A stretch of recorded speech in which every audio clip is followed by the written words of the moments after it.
He of King Ahasuerus. Bring every beautiful young woman to the royal palace. The king seeks a new queen. Can you hear how quiet the night has become? That is because even the moon loves listening when old stories are told. Sit with me. Tonight, I have another story that has traveled farther than the footsteps of those who first lived it. Listen carefully. Long ago, in the great kingdom of Persia, there lived a young Jewish girl named Esther. Esther. She was beautiful to look upon, but it was not her beauty that made her special. It was the quiet strength that God had placed inside her heart. Esther had lost both her father and her mother while she was still very young. Life had dealt her a painful blow before she even understood what sorrow meant. But she was not left alone. A kind man named Mordecai, her older cousin, took her into his own home and raised her as his daughter. My child, hear this and keep it in your heart. Sometimes, when one door closes, God gently opens another through the hands of someone who loves you. Now, the king of Persia was called Ahasuerus. He ruled over a mighty empire that stretched farther than the eye could see. One day, during a grand feast, the king called for Queen Vashti to appear before his guests, but Queen Vashti refused. The king became angry. His advisors feared that other women throughout the kingdom would follow the queen's example. So, Queen Vashti was removed from her position. Soon afterward, a search began across the whole kingdom. Young women from every province were brought to the palace. The king would choose a new queen.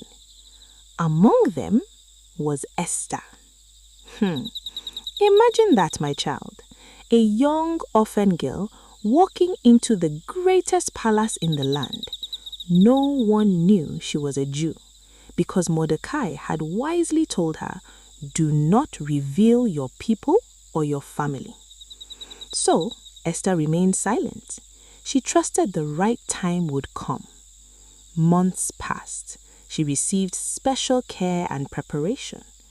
When her turn finally came to stand before King Ahasuerus, she carried herself with grace and humility. The king looked upon her with favor. Out of all the women in the kingdom, he chose Esther. He placed the royal crown upon her head, and Esther became queen. Who would have believed it? The orphan became a queen. Never despise small beginnings. Only God knows how high he intends to lift someone. One day, while sitting near the palace gate, Mordecai overheard two royal officers making a secret plan. They wanted to kill the king. Mordecai quickly told Esther.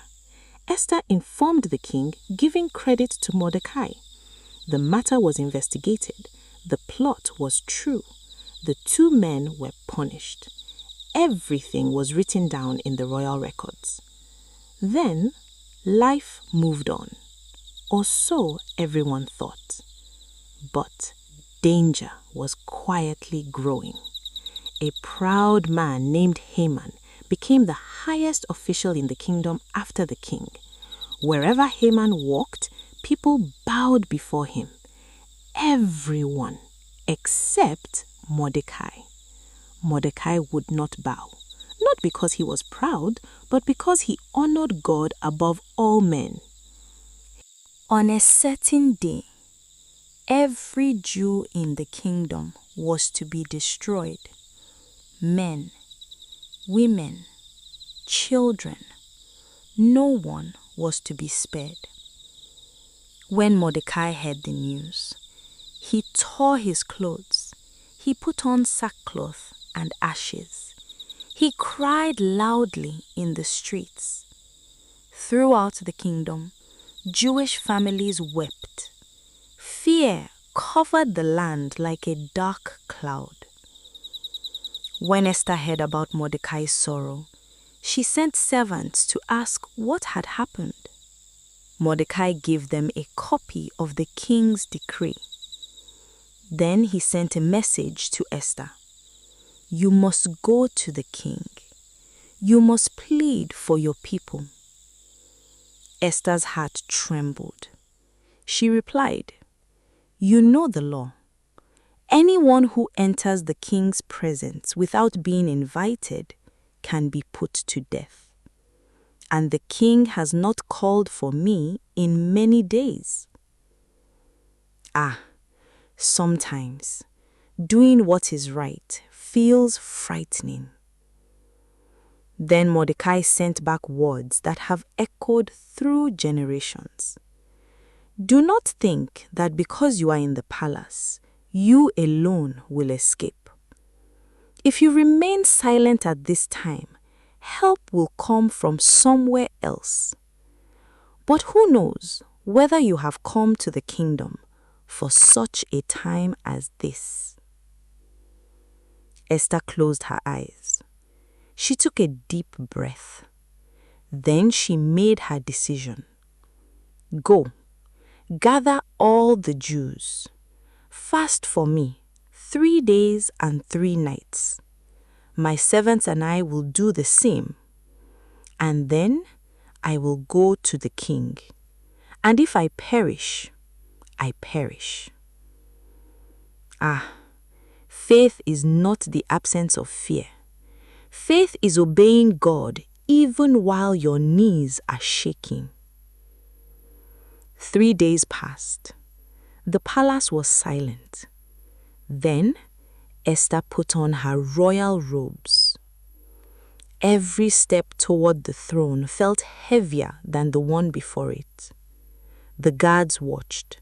The servants held their breath. The king looked up. Would he reject her? Would she die?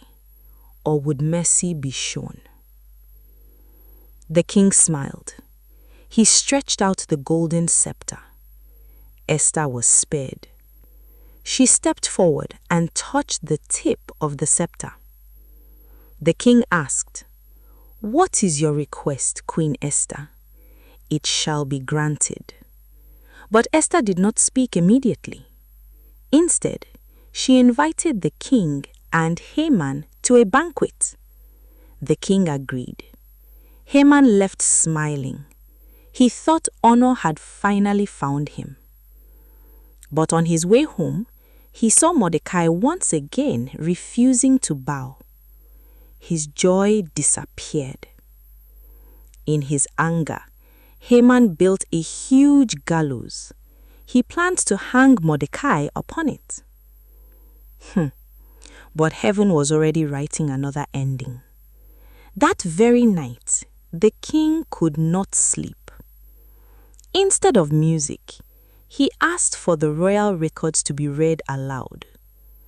As they read, the king heard about Mordecai saving his life years before. He asked, What honor was given to Mordecai? The servants answered, Nothing.